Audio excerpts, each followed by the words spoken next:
जमीन जहां आज इंसान रहता है, कभी यहां जिनों की हुकूमत थी, लेकिन फिर एक ऐसी जंग हुई जिसमें खून बहा, शहर जल गए और एक मखलूक को जमीन से मिटा दिया गया।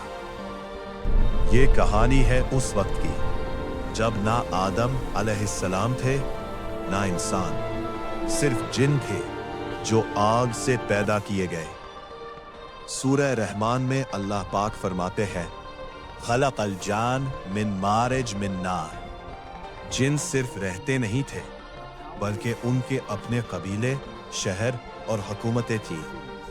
रिवायात के मुताबिक उनके मुख्तलिफ ग्रुप्स थे, हर ग्रुप का अपना सरदार था और वो आपस में इख्तियार और ताकत के लिए लड़ते रहते थे।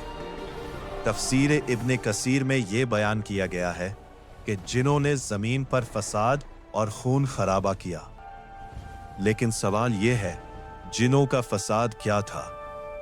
उनका फसाद ये था कि वो आपस में जंग करते थे, जमीन पर खून खराबा करते थे, जुल्म और नाइंसाफी आम हो चुकी थी। रिवायत में आता है कि जिन्होंने नफरत, तकब्बुर और गुनाहों को अपना लिया था। तफसीर तबरी और इब्ने कसीर में ये जिक्र है कि जिन्होंने जमीन पर लूट मार और खून खराबा फैलाया हुआ था। हर कबीले का सरदार एक दूसरे के साथ हालत जंग में था। ऐसे लग रहा था जैसे जमीन में खून के अलावा कुछ है ही नहीं। जब अपने मुखालिफ कबीले के किसी भी जिन को देख लिया जाता तो उसे मार दिया जाता था।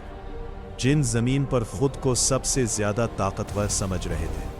कुछ ऐसे जिन जो इन चीजों से दूर थे, उनकी हालत घेर थी, वो लड़ाइयों में फंसे जा रहे थे। इस खून रेजी के बाद फिर अल्लाह का फैसला आया